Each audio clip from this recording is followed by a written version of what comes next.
आप देख रहे हो, मैं किसी राजनीतिक पार्टी की या विचारधारा की बात नहीं करूंगा। मैं आपसे एक प्रश्न पूछना चाहता हूं कि आज बहुत से लोग बात करते हैं धर्म की, गायों की और 36 कौम की।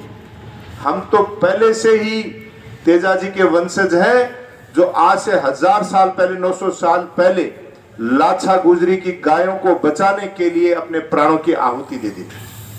तो उनसे बड़ा गोभक्त और 36 कौम को साथ लेके चलने वाला कोई व्यक्ति, आप सोचिए 1000 साल पहले जिनकी रगों में ये खून दौड़ता था, जिनके अंदर गाय की सेवा करना, दूसरे के प्राणों की रक्षा करना, ये विचार लेके हम पैदा हुए। और यही चीज है कि जब बात बनी, और मैं यह कहूं, कई लोग गलतफहमी पाल लिया, बार मान लो बाइडो भी छेड़ रहे हो, बोले आ पार्टी की सरकार, बा पार्टी की सरकार। मैं यह कहूं, पार्टी की सरकार आती जाती रहे, और जब मौका मिले गांव के लिए, डाणी के लिए, समाज के लिए जरा बचीड़ मार लेना चाहिए। और वो बचीड़ गोविंद जी डोटासरा जी के नेतृत्व में पिछली सरकार में जो कोई गुण कर सको, तेजा बोर्ड का गठन हमारे लिए, हमारे समाज के लिए एक बहुत बड़ा काम है, जिसकी अगर हम सोचें, जो आने वाली पीढ़ियों को हम संस्कार देने की बात कर रहे हैं, आप सोचना इस बात को।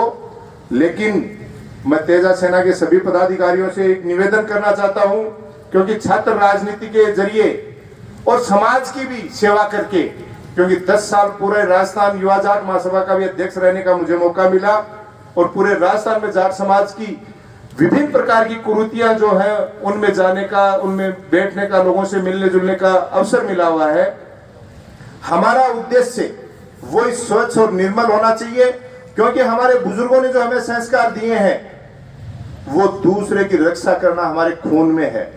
और यह बात जरूर है कि कई कह दी, काल भी जा कई पूछ रहा भामू जी कि बोले डोटासरा जी थे मोरिया क्या बोला था रहे हो सकता, कई जगह बोली पूरे राजस्थान में चाल रही। यह सही बात है कि हम उस तेजाजी महाराज के वंशज हैं, वो किसान परिवार जो दिन रात अपनी मेहनत से और खून की कमाई से अपने परिवार को पालता है, आगे बढ़ाता है। बाकी आग्रह मारो, प्यार हूं तो हाथ जोड़ के राम राम करके, अच्छा राम राम की भी बता दूं, 100 ज्यादा राम राम आपा ही बोला। दिन के उठा जाकर राम जी को भगत भाया केक रहे, कोई बदमाशी करे थोड़ा तेरो राम का निकल गो, अच्छा नाने रे जावा दादे रे जावा, तो एक दूसरा रिश्तेदार के बाद जहाज ना हमारी राम रूमी दिए। तो आपने तो राम को नाम भी सदियां पुराना है। मैं कहूं, जो सारी चीजें, चाहे वो किसी भी जाति और धर्म का लोग, चाहे किसी भी पार्टी के लोग बात करते हैं, वो हर किसान परिवार में मौजूद है। और मैं तो ये कहता हूं, अगर धरती पे कोई वास्तव में भगवान का रूप है तो वो किसान है। सारी चीजें उसके बाद आती हैं, क्योंकि काल ही वो चलाना और चीज छोड़ देना तो दिन के बली तो चाय के लिए दूध की अड़जिया, थोड़ा दिन पाछे लगाउन की अड़जिया, पाछे नाच पात की अड़जिया। एक परिवार की तरह काम करें, तेजा जी के विचारों को अपने अंदर अपनाए। और बीच में मोरिया की बात रहेगी, बीच में छोटी सी मोरियो बा का भी बुलावा, जको गलतफहमी पाल ले कि मैं हूं सो क्यों, मैं कौन सा लड़ दिया सही कही भाई जी थारो नुकसान हो जाएगा, अठे भाई मरे को दुखों को नहीं, पर भाभी को नखरो डालन में पीछे कौन जाओ। ये अपने पूर्वजों में, क्योंकि खुददारी से जीवे लोग हैं, किसी की चमचागिरी करके या पालिश करके जीने वाली कौम नहीं है। हमें केवल आज तेजा सेना का उद्देश्य होना चाहिए कि आने वाले दिनों में, ये पुरानी बातें होगी, ये कुरीतियां फुरीतियां तो सब, क्योंकि हम पढ़े लिखे लोग हैं, शिक्षा की दृष्टि से भी खूब आगे बढ़ गए, लेकिन आने वाली पीढ़ी का भविष्य सुरक्षित कैसे हो, और उसके लिए 2 शब्दों की बात आपको कहूंगा कि साथियों, हमारे बुजुर्गों ने, दादा परदादाओं ने खेती करके हमारे पिता की पीढ़ी को पढ़ाया।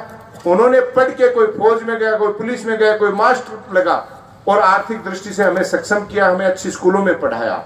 लेकिन अब दौर वापस वही आ गया है। मैं किसी पे आरोप नहीं लगा रहा, ढंग से अध्ययन कर लेना, क्योंकि लोगों को ये वर्ग नहीं जम रहा है। ये किसान वर्ग किसी भी पार्टी या नेताओं को पसंद नहीं आ रहा है कि कैसे ये वापस जाएं खेतों में, हल चलाओ और बकरी चराओ वापिस। उस स्थिति में हमें नहीं जाना है। अब हमें रुख करना है व्यापार की तरफ। पढ़ाई हमने बहुत पढ़ ली, नौकरियों में हम खूब चले गए हैं। आज तो आपके पास सारे संसाधन है, कंप्यूटर है, लैपटॉप है, मोबाइल है, जिसमें पूरे वर्ल्ड की सारी स्थितियों को हम देख सकते हैं। और व्यापार की दृष्टि से कोई भी व्यक्ति अपना काम करता है तो उसको हमें सपोर्ट करना चाहिए। आप चालता है अपना में एक कमी और है, कहता नहीं जी अजय बिजानिया जी पिलानिया जी करेंगे कि बोले नेतागिरी है, अजय मैं करूंगा नहीं, क्यों नहीं फड़ी गुण फोड़ू और कोई कर रहे में दो कमी काट दा। कोई व्यक्ति किसी भी क्षेत्र में काम करता है उसको अप्रिशिएट करो, उसकी पीठ थपथपाओ, ऊर्जा मिलती है। ये करेंगे तो निश्चित तौर पे आने वाली पीढ़ी का भविष्य भी सुरक्षित है। और निश्चित तौर पे आप देखिए, लोग बात करते थे व्यापार की, कल्पना नहीं कर सकता था। आज हर क्षेत्र में हमारे समाज के लोगों ने, किसान वर्ग से आने वाले लोगों ने कितनी प्रगति की है। और मैं तो एक साथी होने के नाते, एक बड़ा भाई होने के नाते आपसे ये वादा करता हूं कि सामाजिक कामों में, सामाजिक सरोकार के कामों में, और जहां भी किसी जरूरतमंद की जरूरत के हिसाब से जिन पंचायतों से आप आते हो, जो वाजिब कोई भी काम है, आप तो हाथ पकड़ के आदेश दे देना, आपकी बात को कभी नहीं टालूंगा।